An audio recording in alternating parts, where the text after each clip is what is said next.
Hi, Nick Riley from Bonafide Support Services. So right now it's quite a challenge on how you capture, consider and make changes to your business model based on what's happening around us. Some markets are growing exponentially, others are shrinking, and some are just going to yo-yo. So really reading and reacting well can make your business. Conversely, getting it wrong can be catastrophic. So this is a quick introduction into a short series of videos. This just gives you an approach to identify and make the necessary changes. There are three key tools. Two are very simple: a risk list and an opportunity list, and then a business model map. And to kick off, I'm just going to give you a quick overview of the business model map. Now, this is customizable. I'm showing you my version, which is based on the business model canvas, well-used model worldwide for all sorts of businesses. The beauty of it is, one, it is customizable, but two, you can go as shallow or as deep as you like. It's a fantastic front end for any business plan. For some, they don't go past the map and they use that as their strategic guide and to set their quarterly objectives. For others, it's just an element of their business plan, but it's a key communication tool for staff, for customers and investors. So let's jump into it and show exactly what I'm talking about. So here we have the business model map. Initially, I'm showing you the customer segments and the value proposition, and they're the major elements of this, as in what markets are growing, are they shrinking, have you defined them properly, what's something going to yo-yo, and then what are your activities, and indeed what's your unique selling point, the value proposition. So coming into this, it may all have been about time and cost, but coming out the other side of it, maybe that's flipped and customers are more bothered with safety as opposed to the time. So it is adjusting that value proposition for what makes sense to them now. So you've got to be talking to them all the time. Then you might look at how you relate to the customer, how you interact with them. Have you got a call center, a sales force? Have you got an on-site team? Is that different now with all this remote working? How's that dynamic going to change? How are you going to promote your services to them?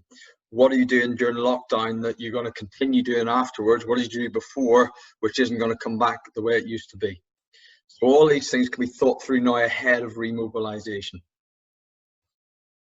We then look at revenue streams. So for each key activity and the markets used to do it in, what's that going to look like as you come out? Is it stable, growing, shrinking, yo-yoing? What's the dynamic for each of them, and how does that come together into your actual business pipeline?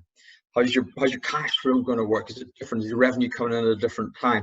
Is that going to flip around, and is that a long-term piece? How's pricing going to work? You need to change that based on anything that's happened.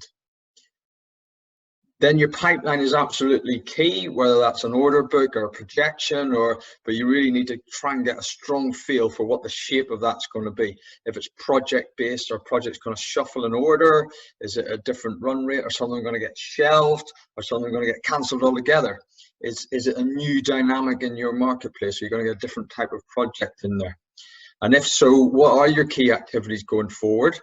And what are the key resources you're going to have in-house?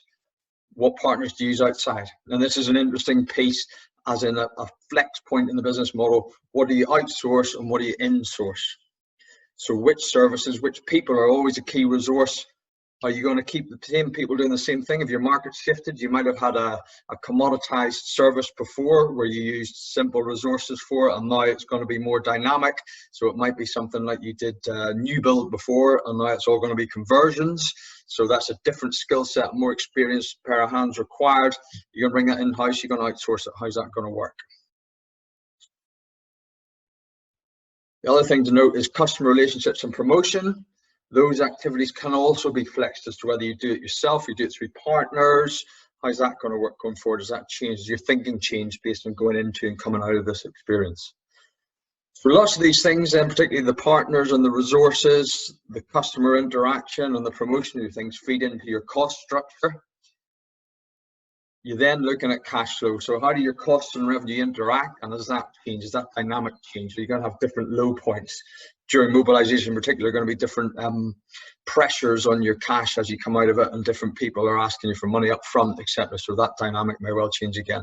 So that's a real whistle-stop tour of the model, But I think you start to see the potential for this. And when you start to layer behind it, the business objectives, the department objectives, the measurements, the performance indicators, the key performance indicators, you can see how this provides a window into your whole business, but you can keep coming back to this helicopter view.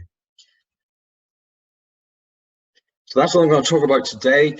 Moving on from it, one of the biggest elements of this is understanding your customer segments and having that defined really well. And that's what the first in the series of the videos is going to look at in a little bit more depth. Watch out for the next one, or get in touch and I'll send you a link, and stay safe in the meantime.